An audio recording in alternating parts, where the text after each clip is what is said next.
for tuning in again. This is Grandmaster William McDonald with TONG Martial Science.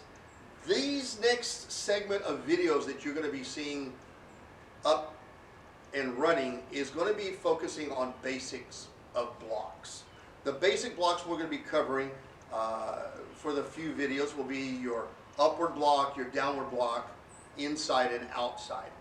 The reasons why we use them, the proper angles of using them, how they're being executed properly. Okay? I do want you to understand that there's two different kinds of blocks. One of them is the hardcore block you might see in like karate and taekwondo styles that are used, and they're very dynamic. They're very structured, almost feeling very rigid. Those blocks are not just blocks. They're used for actual strikes. The strikes is to actually maim, injure the person's tool, their arm or their leg that is coming at you. Okay. The other type of block that we're going to be talking about in another segment deals with actual deflection. Very circular movements, not the hard, rigid blocks. So we're going to talk about both of them. Just find the video you like, and when we get to that, we'll talk about, is this going to be more of a solid strike?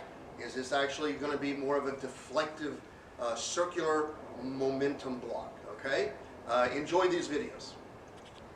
Okay, the very first block we're going to be focusing on is an upward block. Now, it doesn't matter which block you start with, but we're going to start with the upward block. It's very common. The positioning on a lot of the harder styles upon how they do their blocks. So an upward block, on how we load it, may be slightly different from other systems. The idea, though, is what are you going to cover as far as your center line? Here's the idea. If Mr. Rushing is coming in, when someone is striking, they're focusing usually on the mass of the body, but then they're going to pinpoint towards the center line. So the idea is on any blocks that you're executing, you want that center line to be covered at one point or another, depending upon the block we're using.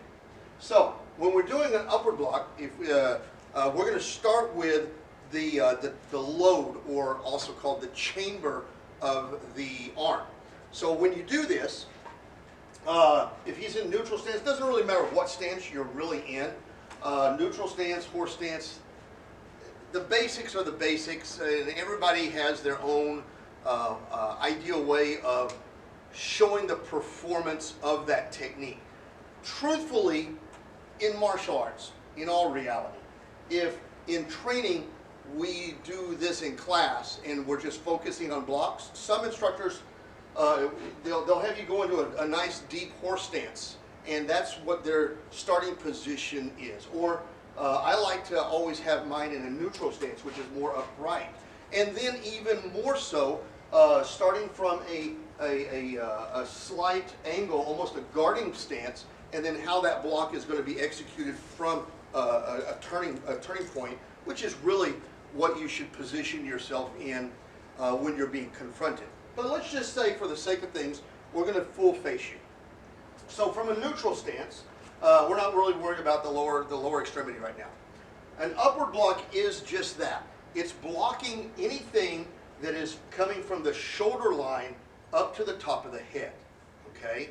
That's where the clearance point is. So whether it be as someone is trying to punch you towards the face, grab your collar, or do something towards your upper head, like a downward strike with a weapon, or maybe trying to grab somebody's hair, this block can be executed very well. So the chamber, though, again, you want to cover the inside middle line, the inside line. So to do that, if he's going to use his right arm to do an upward block, he needs to fold for the chamber. The blocking tool that we do will be on the outside for the upper block. Okay? So his right arm will cross in front of, or on the outside of his left, as this. So if you notice, he is getting a more of a tighter position to cover anything from that center mass. Okay? And then, as the technique is executed, it's going to go above, stopping point above the headline. So if he's, and if you notice this, in that position, his arm is at an angle. I like to think this is about a 45-degree angle, just slightly off, because if we look at this and he was down, like maybe in a position, if your arm was in a sling, your arm was injured and it was in a sling, that's more of a 90-degree position, or maybe tighter. You don't want that, because when you have that position like that, the top of the head, if you guys can see this, is not cleared. It's not clear. I've got my arm right on it, and you can see how the arm is not even blocking my hand that's touching his head. Also, where you want to block, the blocking tool should be the muscle area. So he wants to rotate that arm outward so that that muscle tissue is covering the bony area from being blocked. Okay, so it's not going to hurt his arm, and if a downward structure is coming down with a weapon or something that he's trying to protect his head, it's going to lessen any kind of injuries towards his arm. Still could hurt, but it's going to lessen the injuries of potential breakage. Okay, so the other thing is, when I told you about the 90-degree from here, if it is not extended outward further than that level, okay, it has a tendency of something coming down on it will collapse very easily.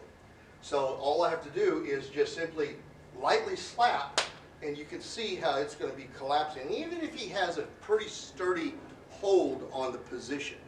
So if he's facing me directly like this, and he's doing an upward block with that same arm, go ahead, from that position. So the clearance, if you can see this, should be, I should not be able to see the top of his head. He should be able to see underneath his hand-arm position. So he can know where the attacker is, and also possibly pick out targets for a counterattack if that is what he wants to do after this. You're never going to hold the block. Okay? I've had students that do this, and they do this because this is the way they're trained in the basics of class, just so that the instructor can see the final position. But in all reality, in a street situation, in self-defense, you're never going to hold that block, because nobody does that. As soon as you do that, you're just giving them a present. So the other thing is, if there's something that is coming downward and it is at an angle, I'm going to slightly give him a little bit more force downward.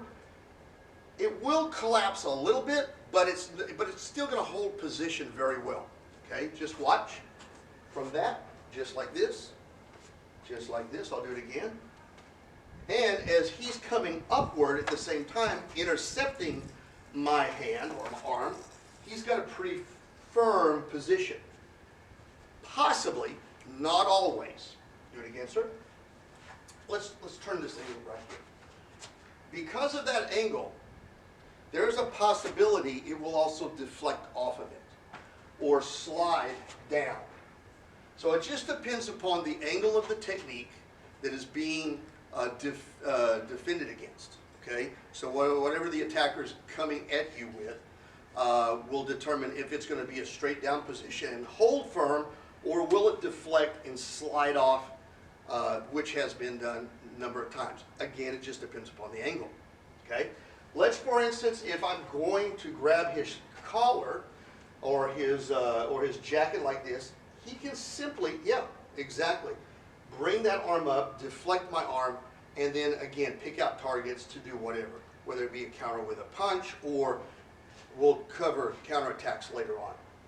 If I've already got his shirt like this, if he has a good strong stance as he's coming into it and his arm is lifted, it can still deflect a person from grabbing your collar or your shirt or jacket. Okay? Again, it would also depend upon the type of grab. If I had a double-handed grab, it's going to be a little bit difficult. He could still maybe get one of my arms off. Okay? So now we're going to talk about deflecting against a weapon. Okay, So now we're going to discuss the upward block against someone holding a weapon, such as a stick like this, okay?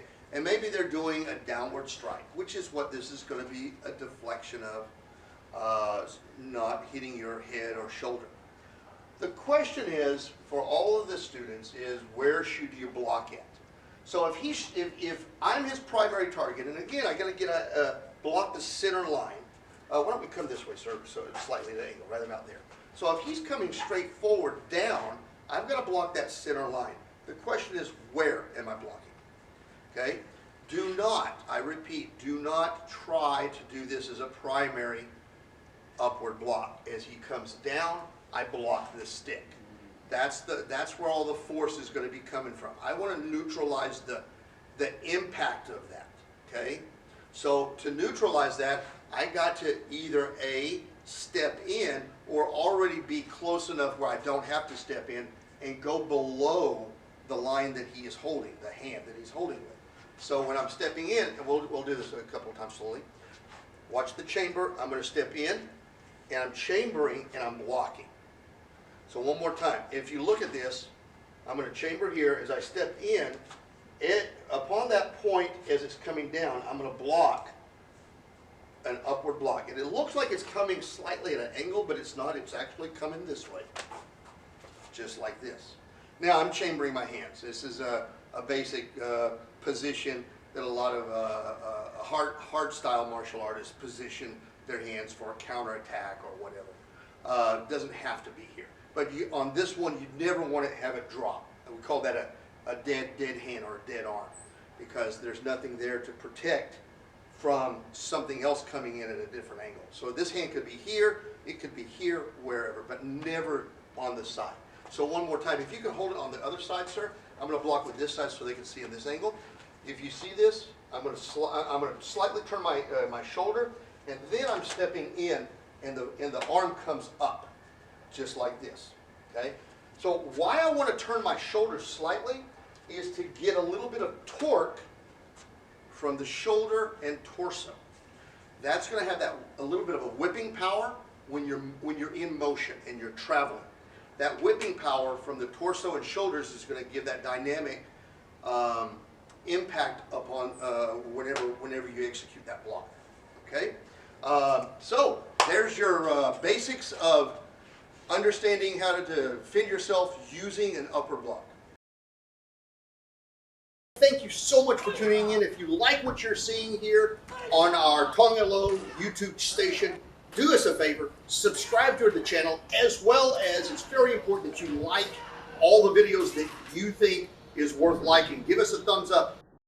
Hey, thanks for watching. Be sure to click on the subscribe button on the YouTube channel for more videos like this. And if you have any questions about our programs, please go to tongyolo.com and click on Contact Us.